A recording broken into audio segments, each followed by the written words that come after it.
My name is Shelby Richardson, and today I'll be reading a Christmas story. It was rumored that Mother Fletcher was well over 90 years old. She had become a legend on 145th Street.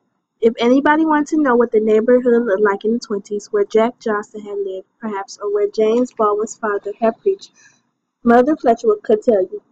Patrolman William Michael O'Brien had heard about her shortly after his assignment to the precinct, but it wasn't until nearly 3 months later that he actually met the old woman. He was on foot patrol. He had stopped to pass a few words with one of the local shopkeepers when a young black girl came running up to him and told him that Mother Fletcher was sick and needed an ambulance. O'Brien knew that in this neighborhood it was nearly impossible to get a doctor who would make house calls. But he had also been told that sometimes the people used ambulances just to go downtown. He followed the girl into one of the buildings and into a first-floor apartment. The place was small but spotless. The floor was covered with a linoleum rug that was worn through in several spots. The porcelain in the kitchen sink was discolored by the brass fixtures were shining brightly. "She's in here," the girl said, and we went to the adjoining room. Mother Fletcher sat upright in the white sheeted bed, her pale green housecoat pinned at the neck. O'Brien had never seen as black a person in his entire life. Her skin was a dull ebony that seemed almost purple in the light of the lamp by her bed. Her gray hair, still streaked with wisps of black and thinner on the sides than on the top, framed her face and catching the light made her look like a black version of a painted medieval saint. She was a small person in the delicate way that a child is small, but with the quiet grace of her years. But what stood out most on the old woman were her eyes. They were, if it was possible, even darker than her skin. Black, shiny eyes that darted brightly about, checking the room for anything that might have been out of the place. "Didn't my great-great-grandchild there tell you I was sick?" Mother Fletcher shot a glance in the direction of the girl. "I gave her a dime to tell you." "I mean," O'Brien said, "what exactly is the matter?" "How do I know? I'm not a doctor." Mother Fletcher pulled the housecoat tighter around her thin shoulders. "What's your name, please?" "Mother Fletcher." "What's your first name?" "I'm Mother Fletcher, that's all. Now are you going to get me an ambulance, or do I have to send that child off for another officer?" "We can't just call an ambulance anytime someone says to call one," O'Brien said. "Boy, I am not someone," the old woman said. "I am Mother Fletcher, and you can call for an ambulance. You know how to use that radio you got." "What is your age?" O'Brien flipped out his radio and called the emergency network. "Full grown," came the flat reply. "Stop the video and answer questions 1 and 2. O'Brien stepped into the next room and told the operator what he had. The ambulance arrived some 15 minutes later. 2 slim attendants carried the old woman out. O'Brien wrote up the incident in his book and promptly put it out of his mind.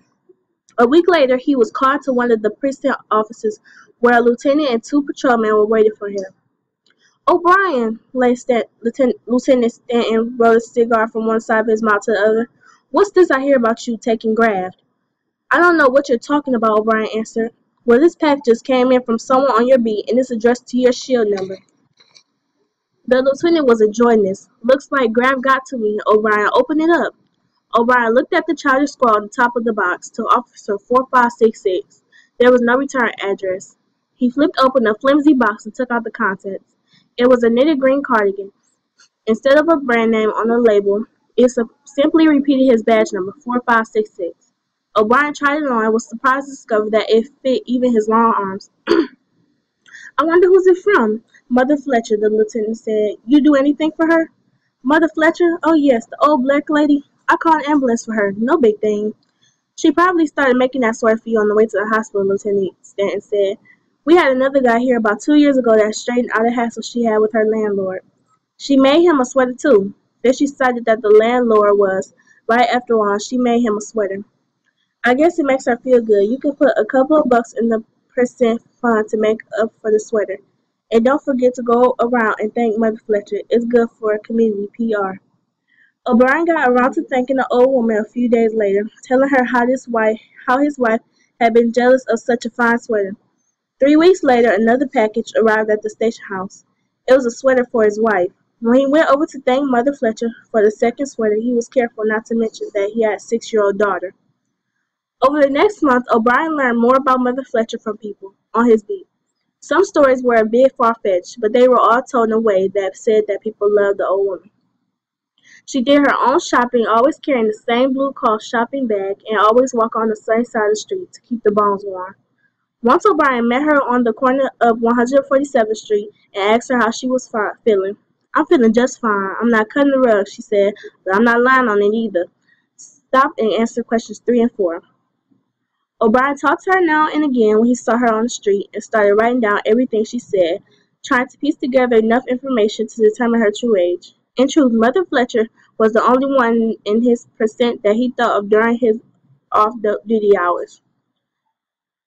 The struggle and hassles of Harlem were not what he wanted to bring home with him.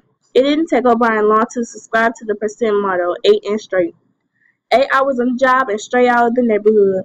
To O'Brien, out of the neighborhood meant home to a ranch-style house in the suburban Staten Island. He looked forward to the day when his wife, Kathy, could quit her job with the utility company and stay home with their daughter, Megan.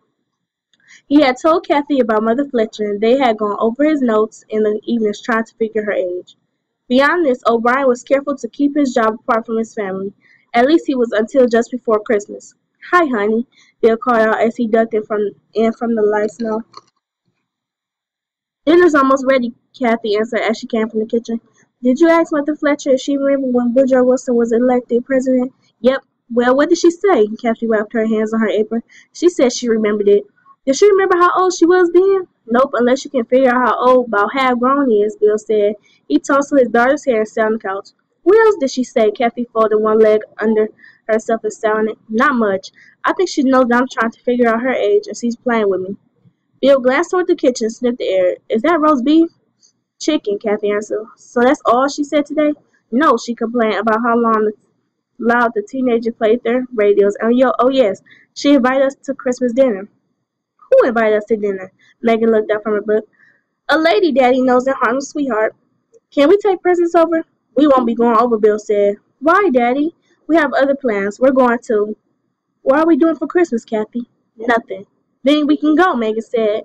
"Kathy, will you deal with your daughter?" Bill smiled as he reached for the paper. "She's too much for me."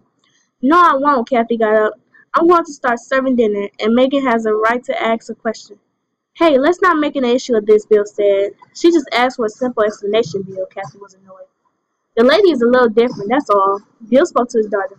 "The place she lives in isn't very nice, and Daddy would rather not spend his Christmas in that kind of a neighborhood." "Is she a poor lady?" "Yes, she's a poor lady." "Then we can take her a present because poor people like presents." "We'll send her a present if you want, Megan." Bill rose from the couch and went to the living room, snapped on the television before sitting down. Kathy followed him in. "I don't like the idea of being made out to be a bad guy, Kathy," Bill said without looking away from the 6 o'clock news. "One word from you could have helped that little situation there." "Why didn't you just give her the same answer you gave Mother Fletcher? What did you tell her?" "There are times, Kathy, when you don't give direct answers to questions. It's the way of dealing with people. You don't reject them, and you don't get yourself involved in a whole scene like this one, I might add. Would you mind giving me a direct answer? What did you tell her?" "I told her yes, we'll come, but they know we don't come into that neighborhood when we're off duty," Bill answered. "And they're not that anxious to have us come either." "You said yes, that you would come?" Kathy pulled her glasses from the top of her head and put them on. That's your way of not answering a question directly. "I'll send her a present." "That's awfully sweet of you, Mr. O'Brien." Kathy went back into the kitchen. "Stop and answer questions 5 and 6. Bill turned up the television and watched as some senator complained about the military budget. If his wife had chosen this occasion to have one of her special "I simply don't understand" periods, he wasn't going to fight her. He also heard snatches of the conversation drifting from the kitchen. Megan was talking about getting a kitten and was trying to decide between a calico and a tabby. At any rate, she seemed to have forgotten Mother Fletcher. He only hoped that Kathy would too. And apparently she had, for that was the last O'Brien heard about visiting the old woman. That is, it was the last day until just after 11 on Christmas morning. He was sitting in his favorite armchair, feeling especially regal in the smoky jacket that Kathy had given him, watching a college football game. When Kathy and Megan came to him with their "Going for a walk?" Bill asked, hoping he wouldn't be expected to leave his comfortable spot. "We're going to Mother Fletcher's for dinner," Megan said brightly. "You're not going to Mother Fletcher's, Kathy, and that's that." "Well, then I suggest you arrest me, Mr. O'Brien." The sunlight through the window caught the flare in Kathy's eyes, "because that would be the only way you're going to prevent our going." "I brought her a scarf." Megan Megan held a small square package. What is this all about? Bill felt his face getting red. You don't even know this woman. Why do you have to drag Megan all the way to Harlem? I'm not dragging her anywhere. I'm giving her the present of a visit to an old lady that even you like. Now, from what you said, all I have to do is to go over to the neighborhood and ask anyone where she lives because they all know, right? Or would you like to drop us off? The silence of the long drive was broken only by an occasional observation from Megan. O'Brien took his wife slowly, carefully through the worst streets he could find till he finally pulled up in front of Mother Fletcher's place. Well, well, well, Mother Fletcher was wearing an ankle-length green dress with a white lace collar. She wore a red and gold pin shaped like a tree. I thought I was going to be having Christmas dinner by myself this year. Bill shot a glance in Kathy's direction as they entered the small apartment. The smell of the ham in the oven filled the room. Mother Fletcher, this is my wife Kathy, Mrs. Megan. Well, ain't she the prettiest little thing? Look just like her mama, too. Sit on down here while I see if I can get something together for dinner. Did I wish you a Merry Christmas yet? Merry Christmas, children. Merry Christmas, and here's a present. Megan gave Mother Fletcher the package. Thank you, child, Mother Fletcher said. Daddy didn't want to come, Megan said, pulling off her coat. I just didn't want to put you out, Billy said quickly. Child, I don't blame you one bit, Mother Fletcher said. You work here all week and then come back on a holiday, but it's good for you to see we have holidays here too. You see the people in the street all wishing each other a Merry Christmas and dressed up in their church-going clothes? You see them in this frame and you get a different picture of them? Don't you think so, officer? Yeah, I guess you're right, Bill answered. You can take your coat off, Mother Fletcher said. I'll put it in the safe place. Those plates are lovely. Kathy went to the kitchen table where 3 plates were set out. Are they antiques? Everything in this house is an antique, including me, Mother Fletcher said. She took another plate from the cabinet. It's a lovely setting, and there sure are lots of pots on the stove for you not to be expecting anyone. Well, honey, let me tell you something. You don't survive, and that's what I've been doing all these years. You don't survive sitting around expecting folks to act right. So she opened the oven door, poked a fork in the ham, and watched the clear juices run down the side, and then closed it. Cause the more you expect, the more you get your heart broke up. But you got to be ready when they do act right, because that's what makes surviving worth surviving. That makes any sense to you, honey? It makes quite a bit of sense. That child of yours eats sweet potatoes. Yes, she loves them, Kathy said. Can I help you with anything? You can help me with anything you have in mind to, Mother Fletcher said. About time you asked me, too, old as I am. You're not as old as Santa Claus, volunteered Megan. Santa Claus? Mother Fletcher put down the dish towel and turned her head to one side. Child, I knew Santa Claus when he wasn't nothing but a little fellow. Let's see now. He wasn't any bigger than you when I knew him. Me and him used to play catch down in the schoolyard. And Mother Fletcher went off into telling stories to Megan about how long she had known Santa Claus and how she used to have to lend him her handkerchief because his nose was always running. And the Christmas dinner wasn't that best that the O'Briens would ever have, but it was far from being the worst. But then that's not what this story is about. This story about how a policeman's young family brought a few hours of happiness to an old woman. Or perhaps it's about how an old woman taught a young family something about sharing.